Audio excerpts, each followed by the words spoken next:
It's Saturday, November 9th. We're a little bit late to this one, but hey, better late than never. We have a World Series champion, 2024. The Dodgers reign supreme. Boys, how are we feeling? Mm, I mean, not an What's done exciting is World done. Series.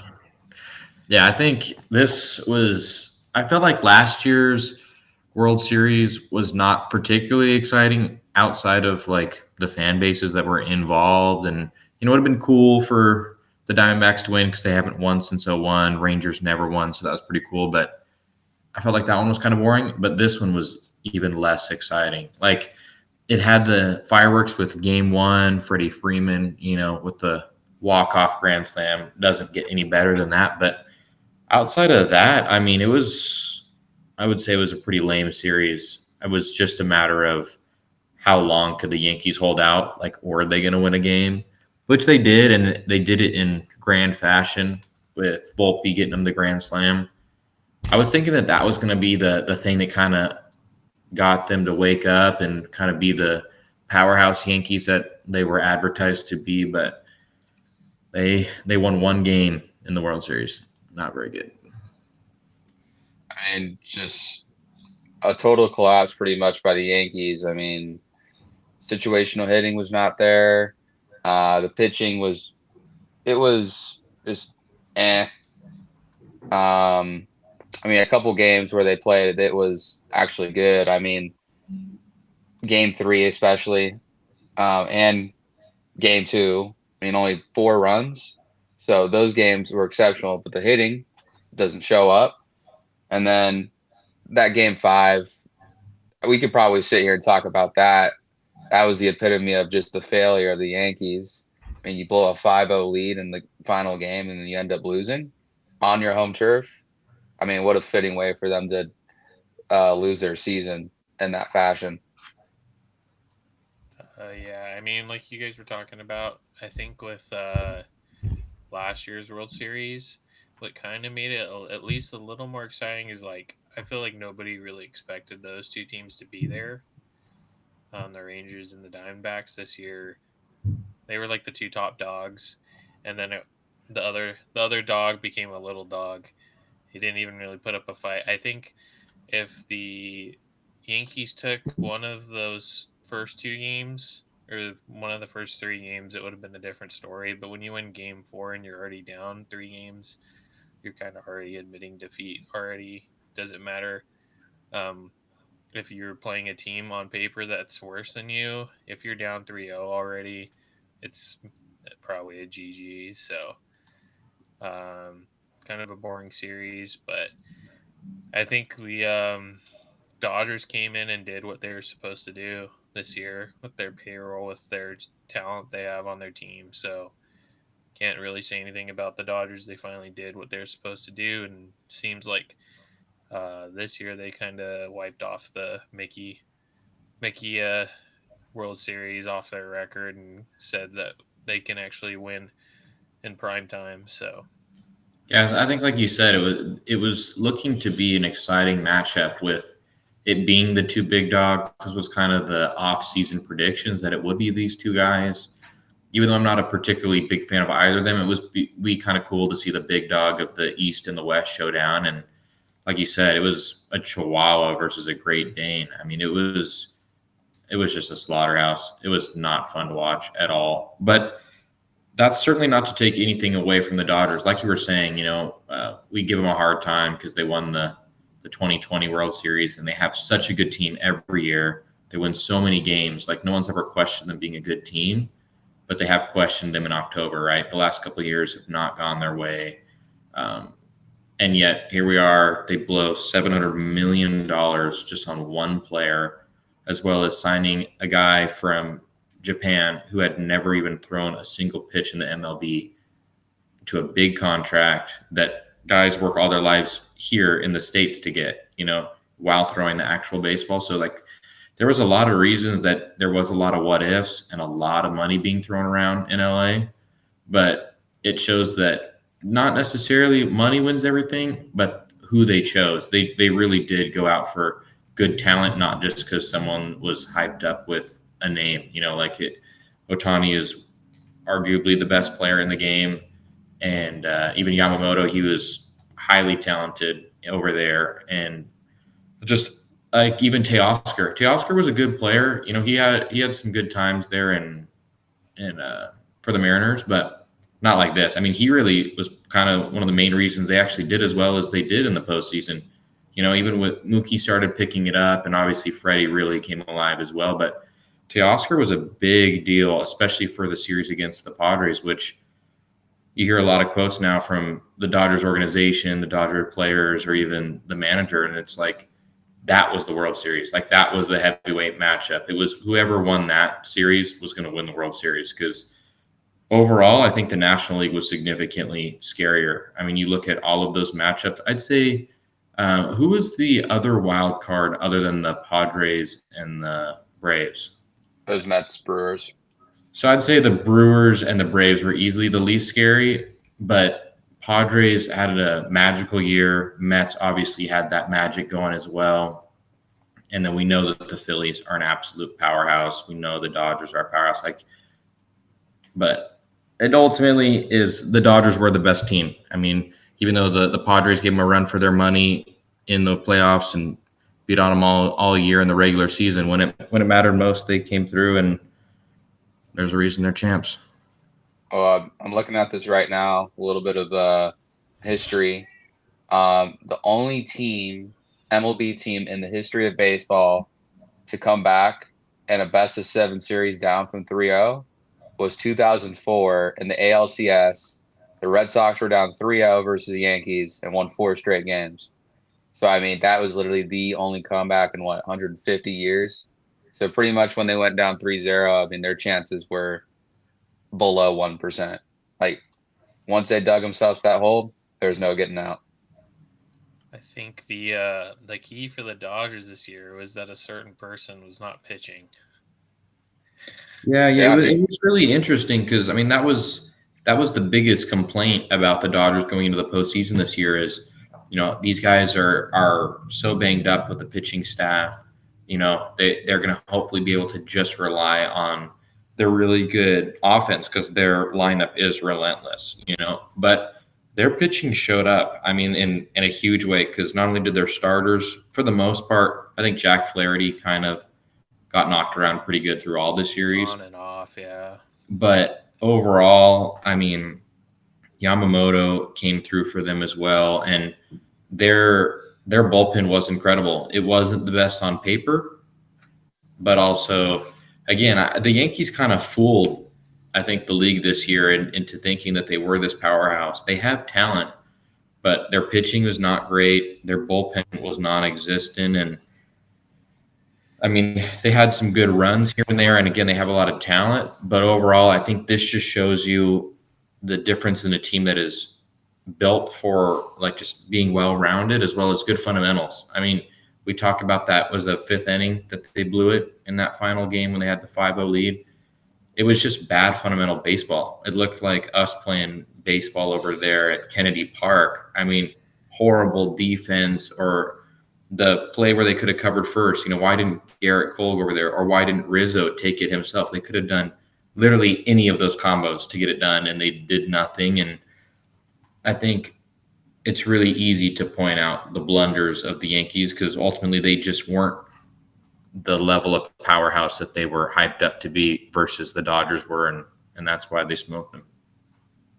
Yeah, I think Dave Roberts sat down with the old timer Clayton Kershaw in the dugout before the playoffs and said, even if you're not hurt, bro, you're gonna sit this one out. You're gonna get a ring because of it. So please do that, because I don't think Clayton pitched at all during the postseason, right? And hadn't pitched for a long time, even before the regular season ended.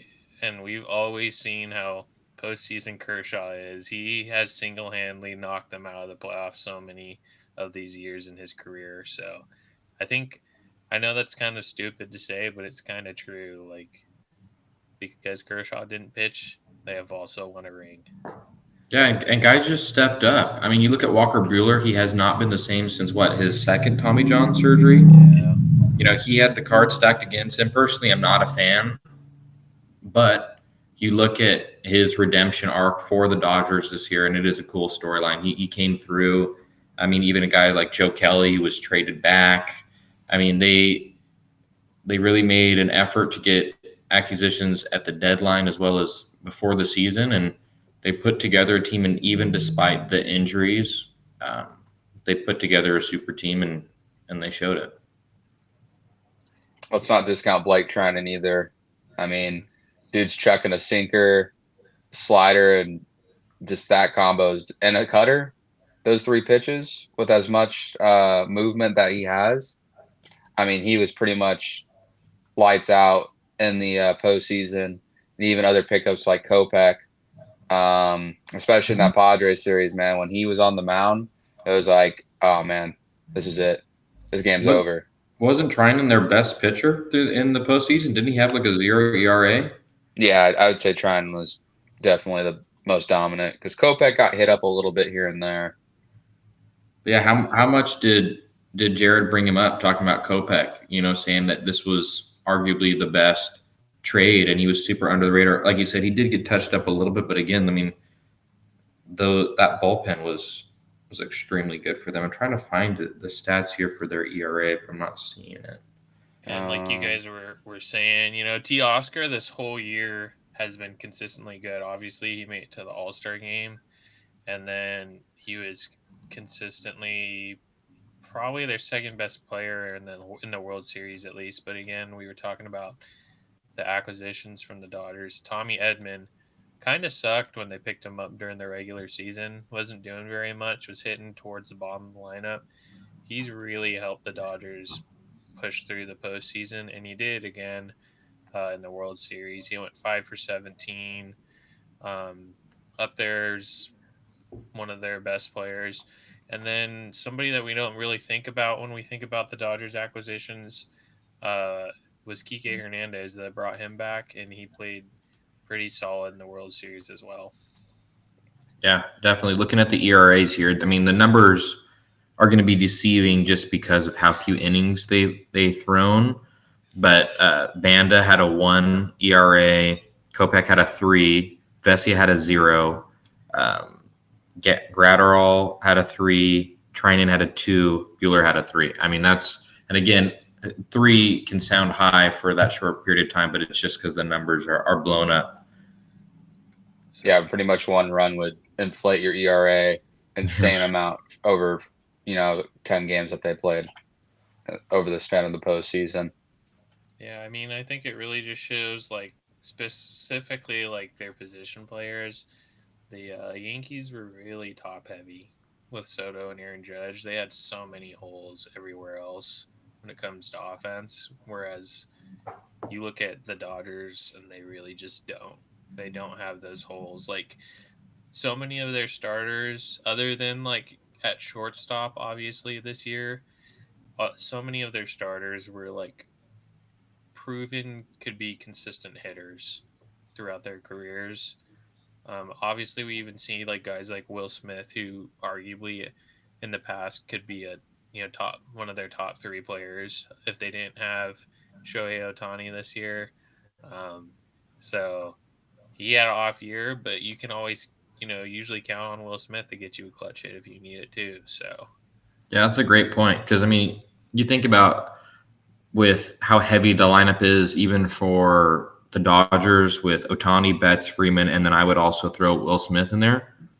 Ohtani actually didn't really do much in the World Series specifically. He did bat 230, but Will Smith bat 143, Lux 176, Muncy 163. But again, you got Teoscar, who he bat 250, but they were hits that were clutch, not just the high average. But like you said, Kike Hernandez bat almost 300. Edman was batting over 300.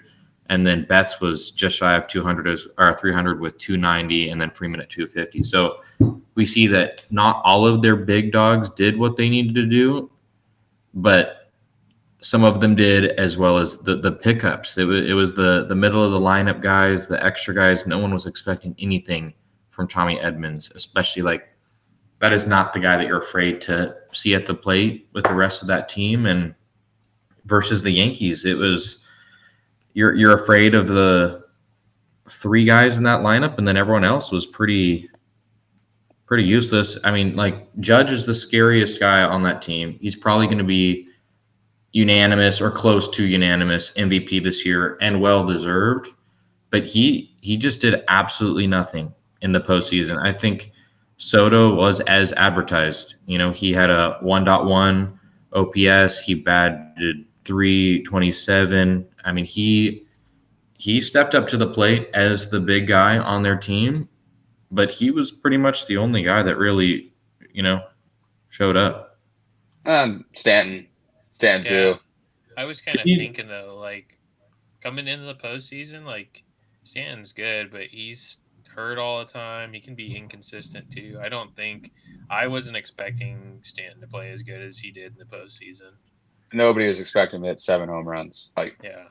Yeah. I was expecting him to move like, Gary the Snail and Rocky in the race. Oh, he showed it. I forgot what game, but he showed it for sure, running to home plate.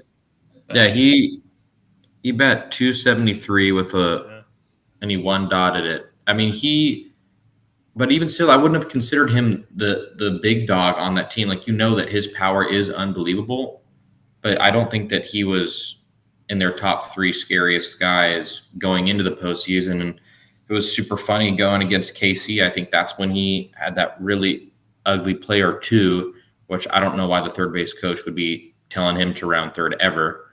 But then everyone's hating on Stanton, and yet he's the one that I think actually carried them to the World Series.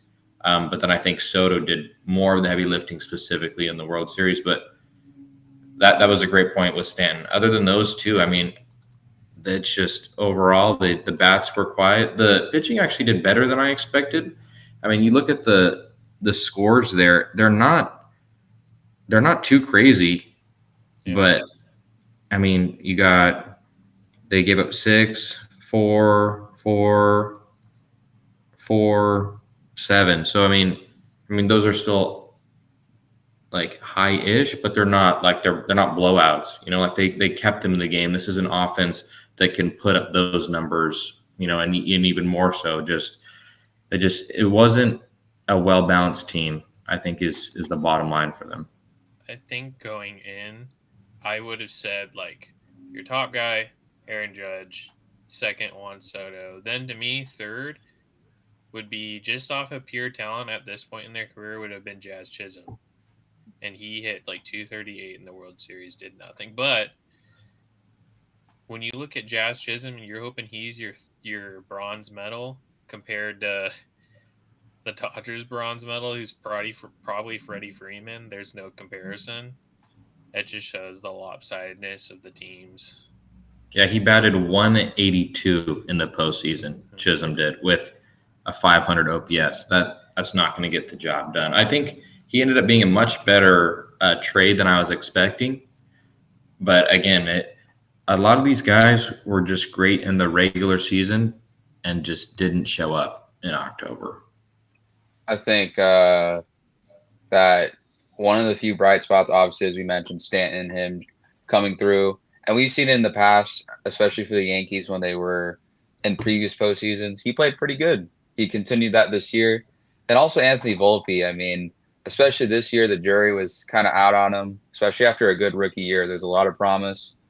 During the regular season, definitely had regressed. But especially in the World Series, like he had his moments. Like he showed up big, especially that one game where they won the one game, scored 11 runs. Volpe was the main reason for a lot of it. And even moments in the games they lost, Volpe was getting clutch hits, driving in RBIs. So there was a lot of a jury out for him about, is this guy really going to be the future? Or is he just, good young player, probably a good fielder, doesn't bring much in terms of the bat. I think he silenced a lot of the haters, especially in this postseason run. But outside of that, I mean, Nestor Cortez is not going to be wearing pinstripes next year. I'm willing to bet some money on that, especially what happened with game 1. I mean, put in one of the toughest situations there is, bases loaded, and Aaron Boone not looking at the scouting report, seeing Freddie Freeman mashes against left-handed pitching with runners in scoring position because Aaron Boone is a dummy. So Nestor Cortez was put in a situation to fail. He failed, was the scapegoat for that game 1, and unfortunately will probably be pitching for another team next year. Yeah, it's interesting with Volpe because I'd say he's the definition of mid during the regular season. He batted 243, 12 home runs with a 650 OPS. So I'd say that's probably close to middle of the pack. It's nothing flashy, but postseason he batted 286 with 5 stolen bases and an 800 OPS, and of course his hit was maybe the best hit of the postseason. I probably say as a whole for the Yankees with that grand slam. And like I was saying, I really felt that even though they were down, pretty good there, that hit alone could have got the guys going. And then Austin Wells hit another home run later in that game. I mean, they started to show life, but they just didn't carry that over enough because they took a 5-0 lead at the beginning of the next game. You're thinking, okay, that really was the moment they woke them up. But again, just bad fundamental baseball, versus a more complete team, and you get that. And unfortunately, you also get Jared Aburrito. Unbelievable. He won the postseason draft. I believe he beat me by 1 because I had 19 points to his 17 points, but with the Dodgers winning the World Series, he gets 3 extra points, bringing him up to 20-19. I miss out by 1. And Micah, the smartest member of the group, ends with a 7. I'm surprised I even got the 7, to be honest. Oh man. Well, I think that's pretty much it for the World Series. I think we've complained about the Yankees enough and kissed up more than we'd like to the Dodgers. You boys wanted to talk a little free agent talk for 25? Definitely. So, I think the main one, obviously, we know, but there's some other ones we can talk about as well. I have a list pulled up, but I can kind of shout out a couple of the main ones as we go from each position. But do you guys, I think the main one we were all thinking about is where is Juan Soto going and how much is he getting paid? If I had to guess, he's just going to go with whoever has the biggest paycheck. I do not see. I know that Aaron Judge, when he was a free agent, he kind of used the Giants and the Padres to drive up the price. Padres actually offered more than the Yankees did. He went back to them and went for lower. But I don't see him doing that. And I see him going around with Scott Boras, talking all them up, especially some of the big guys like the Mets, the Yankees, and the Dodgers specifically. They really want him. So I think just the kind of ego that he has on him and signing Scott Boras, who wants to get him the biggest bag, I think that he'll just go with whoever throws the biggest number at him. So I think that those are probably the 3 best options or most likely options for Soto. What do you guys think? So for me, I think because I've seen the Giants being thrown around. I mean, we've seen that they have attempted to try to sign big contracts in the past. They made a concerted effort to go out and get Aaron Judge for the longest time when he was a impending free agent. They were saying it was either going to be the Yankees or the hometown Giants for Judge. And in hindsight, we had heard the Padres had tried to make an effort. That did not happen. We know he stayed in New York. So, unless these are just fluff stories, San Francisco looks like they do, and they want to try to sign a big free agent. But I don't know. I mean, obviously we know San Fran is a huge market, but New York, that is the place to be outside of maybe LA. It's LA, New York. So whether it be the Yankees or the Mets, I wouldn't be surprised because they have the money to dish Soto $500 million plus over double-digit years. But another team that I am kind of looking at right now. So I'm looking at the payroll of this team. They definitely have an albatross of a $25 million contract of Patrick Corbin, who arguably might have been the worst pitcher in baseball this year. That $25 million is done. He's an unrestricted free agent. Trevor Williams is the next one, $7 million, unrestricted free agent. The only person that will probably be staying there and is their 3rd highest contract, Keibert Ruiz, $6 million. This team is the Washington Nationals. So we don't know how much money they're going to want to spend because they're still in that rebuilding process. They have a lot of young players. Juan Soto's 25. I mean, obviously, he doesn't want to spend 5 years waiting for these young guys to grow up. But who's to say it's going to take 5 years for these guys to like start coming together? I mean, the core is all there. There are some pitching questions, but in terms of hitting, like Ruiz he's kind of but he's solid. James Wood, Dylan Cruz, like they have pieces there, and Luis Garcia had a great season. They have guys CJ there, Abrams. and CJ Abrams if he stops hitting the slots. So just the core there in that lineup, it's very promising, and it's to the point where they can all grow together to where in 2 years from now, if Soto were to sign with the Nationals, that would be scary. So I think Soto's just stays on the East Coast, whether it be in DC or in the state of New York. I'd prefer Yeah. him to go to the Nationals if I had a choice. I think it'd be cool just for storylines as well as I don't want him to go to the Dodgers or the Yankees or even the Mets. I keep him over there in Washington out of our hair, and as well as I think it would be cool for the national fans and growing that young team. That'd be a great storyline. Yeah, I hope he doesn't go to the Dodgers. I don't know if they would be able to offer him the most money either. But that would be horrible for baseball if he went to the Dodgers. I really see him staying in New York and specifically the Yankees, especially with the money. He's saying he's entertaining any offer that they're going to offer him money. But I think I don't know if he's like got the Kobe mentality where he just cares about winning. Obviously, he doesn't when it comes He's to already his won. comments. Yeah, but I just think in general, like he doesn't care about that. He cares about the money. But the dude also can't handle scrutiny. We seen how he handled scrutiny, I feel like, in San Diego. And like he's not gonna go and put himself in a spot like that where he's gonna get scrutiny like that. If he goes to Washington and he's not every bit of what he was this year, he's gonna get crapped on. It's just guaranteed. And we've already seen that he balled out in with the Yankees. He vibes with the Yankees. It seems like him and Judge seem like they like each other.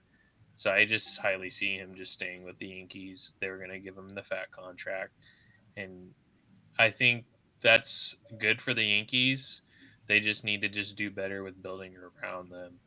I don't think they're not really that far off. They're a couple of players off if they're able to resign Soto and to be back at the World Series and to be able to be a little more competitive in the World Series if they just acquire a couple more starters and key players. Not superstars, but just better if they're able to retain Soto. I got 10 free agents that I'd be interested in talking about. Obviously, we don't want to spend all day on this, but I want to kind of blow through these and get your guys' opinions on them. Teoscar is a huge free agent. I imagine he gets the bag with the Dodgers. I don't see LA letting him go. I think they're gonna. I feel like they're gonna make a run for Soto, and that just wherever that goes and how quickly that goes, that's gonna depend on how much Teoscar gets offered by the Dodgers. And then I think this one will be a little bit under the radar because he's not a big name, but Ha-Seong Kim has been an under the radar player. He did come off of a not great year as well as he did get injured, but especially look at the year prior, you give that dude more time on the field, he does get better, he does adjust well. It looks like he's pretty much locked for San Fran. What are you boys thinking? Yeah, that's a great call. I mean, they've already got Jung Ho Lee over there. Just bring the KBO all the way to San Fran. It sounds like he's going to get a hot market. We know he had dealt with injuries. He just wasn't great at the plate this year. Definitely a lot of regression from 2023. I would have thought he would have lost himself a lot of money. Apparently not. If he wants anything more than 12 or 15 million, if I'm San Diego, I'd just walk at that point. Yeah, it'd be pretty cool for him to play with his brother-in-law over there in San Fran for sure. I definitely don't see him going to a high market team. No, you're not going to the Yankees. Yeah. All right, moving on. This guy, under the radar, Anthony Santander. Where do you think he goes? Because that is a dude that just can crush the ball, and no one really talks about him. Orioles aren't going to pay him. That's like a player that I see like the Dodgers picking up if they don't go after Teoscar. That's like a sleeper pick that will ball out even more. Yeah, you know who I like in him too is JT. Is it JD Martinez or JT? It's JD, right? JD. Yeah. Yeah, JD Martinez. I hope that the Padres sign that guy this offseason. He's just a dude that goes around the league and signs a 1-year deal, and every year that dude is good. He's not like your most elite DH, but the Padres didn't have a DH this year. Like they did do the substitute stuff with a couple of guys, and they did a decent job, but there was no power in the DH position. So that's a guy that if you need a power bat in DH, I think that he would be a great signing in both of those guys. How about Pete Alonso? Do we thinking that the polar bear sticks with the Mets, or do we think that he goes somewhere else for more dough? That's a good question. I'm not even like, I'm so like in the middle with him. Like, I could see him staying with the Mets. I can see him going somewhere else. I'm really interested to see where the Mets are going this year. If they're going into like semi-rebuild phase, if they're going to try to stick with their core.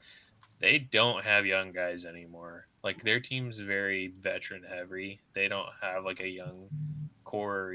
I mean, I know they have Acuna and stuff, but like they don't have like your boy Mark Vientos.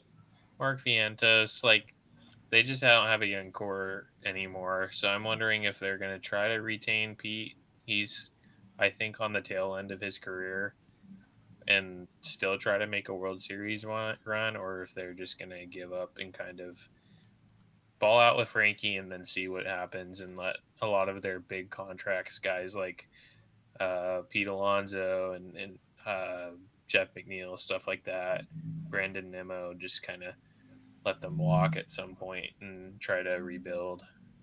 I don't know where he's going, honestly. Jeff McNeil, yes.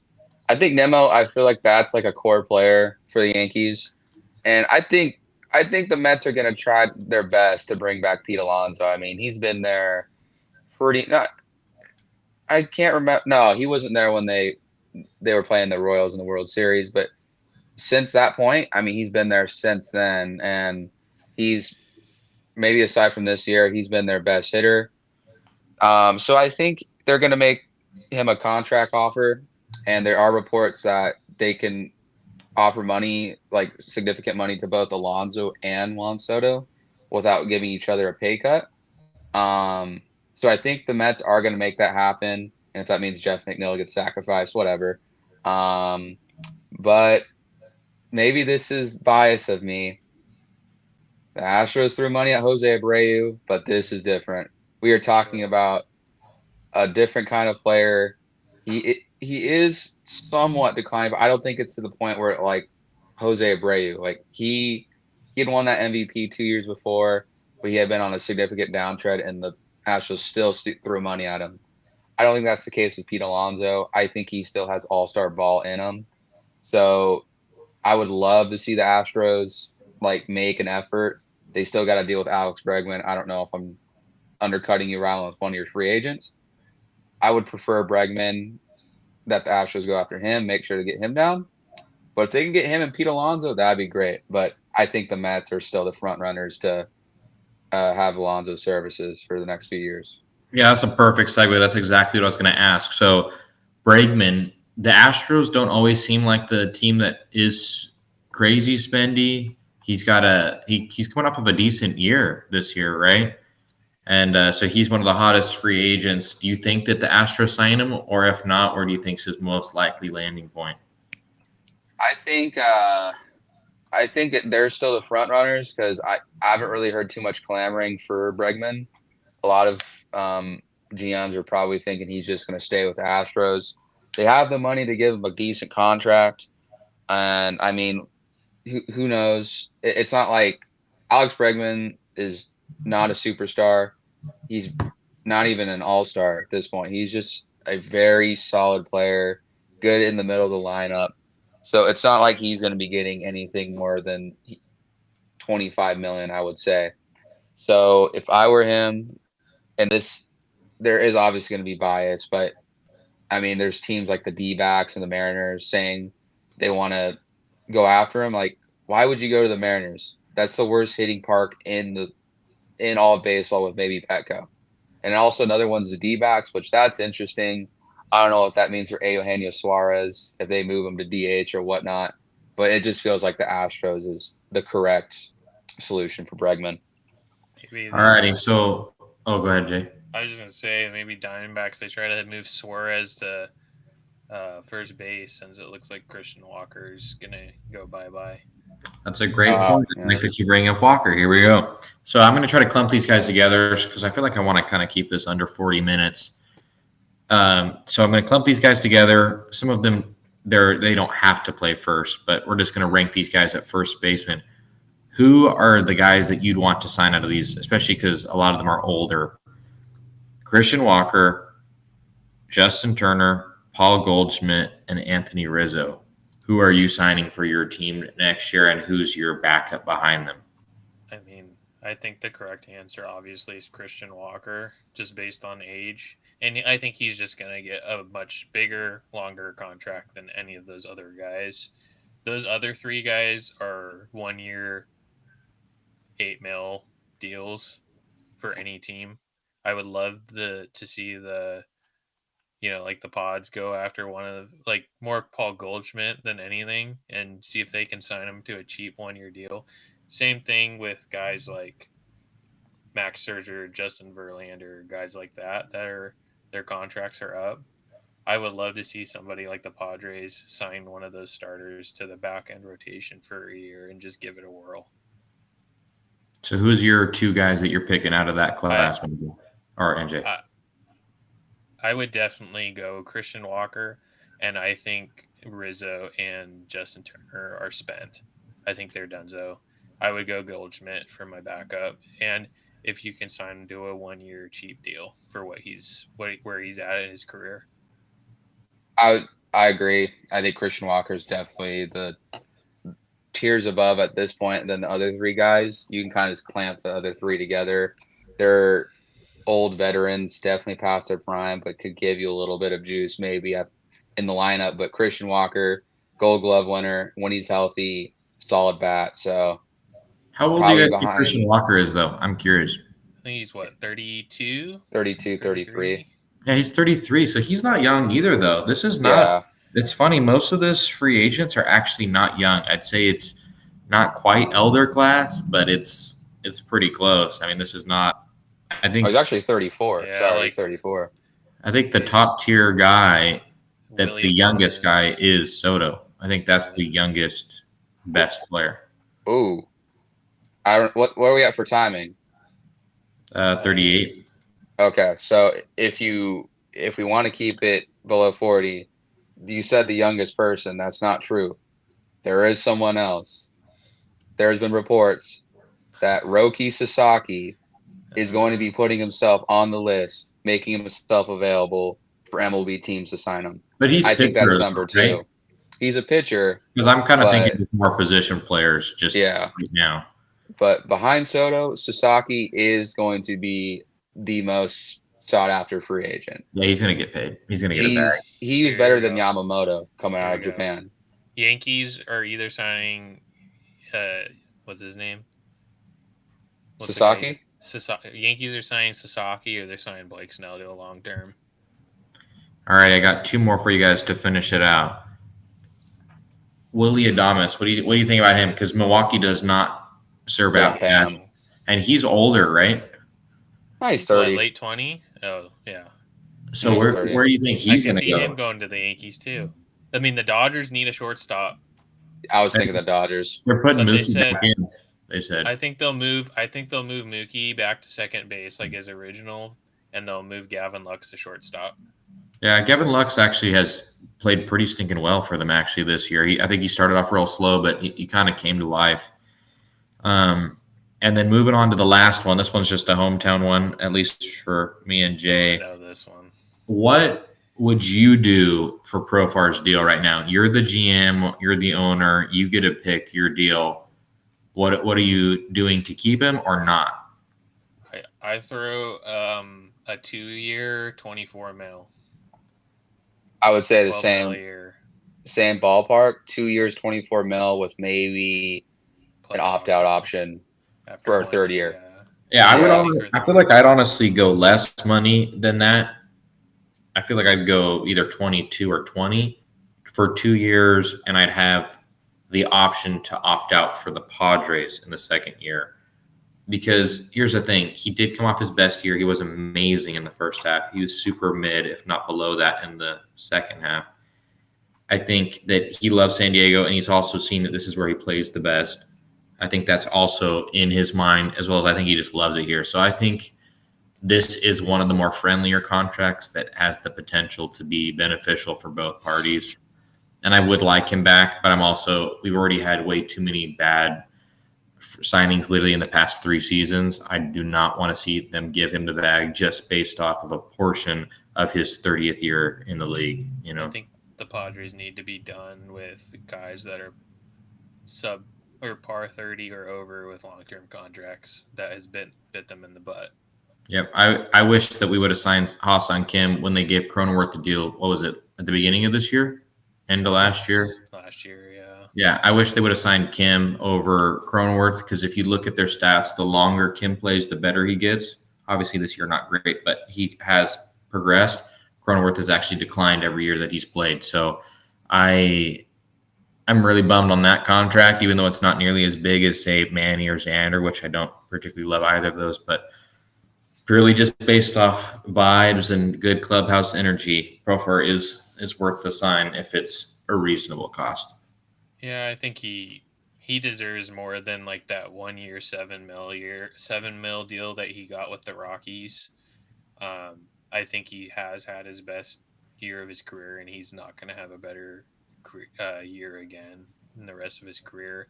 And I don't also think he has that many years left in the MLB. So please do not offer him a 5-year contract. Like, he's playing for 1 year, 2-year deals at this point in his career. Yeah, absolutely. Do you guys have anything else? Again, just real quick, where do we think Blake Snell's going?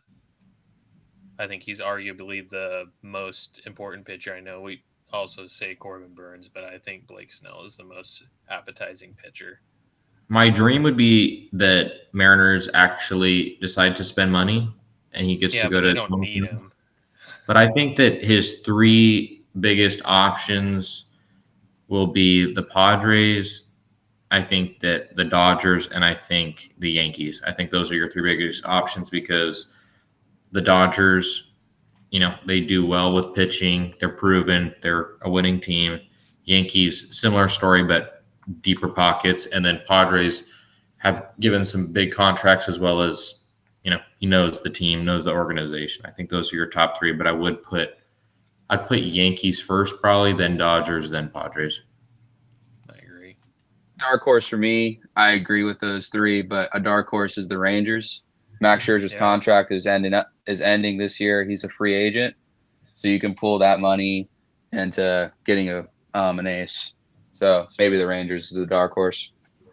Yeah, it's a good call. All righty. Well, I think this wraps up episode 13, our final episode of the season.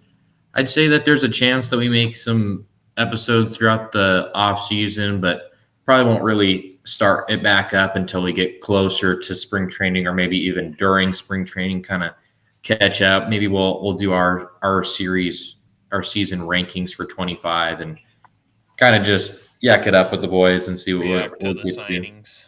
Yeah, and then we'll eventually get back into getting these 2 burritos. Thank you, guys. Shout out to my Uncle Ben. Shout out to Todd McCormick. Shout out Drake the Snake. I'm trying to think of other people that we know have listened. I think that's the 3 core. You guys tune in every single week. When we have a low episode and there's 6 listens or whatever it is, you can guarantee that those 3 are going to be listening. So we appreciate anybody that's tuned in this long of the season, especially if your team wasn't in it. We appreciate the support through the first season. We got some bugs to fix, and Jared's done a great job on taking over the editing. our previous editor did a nice job. We're happy for the help there too. So overall, thank you everybody for the support, and we'll be better season 2. Till 2025. See ya. Later. All right. All righty, All Jerry. right, boys. Thank you, my man. That was fun. I'm about to go grab a drink with Brandon Garrett.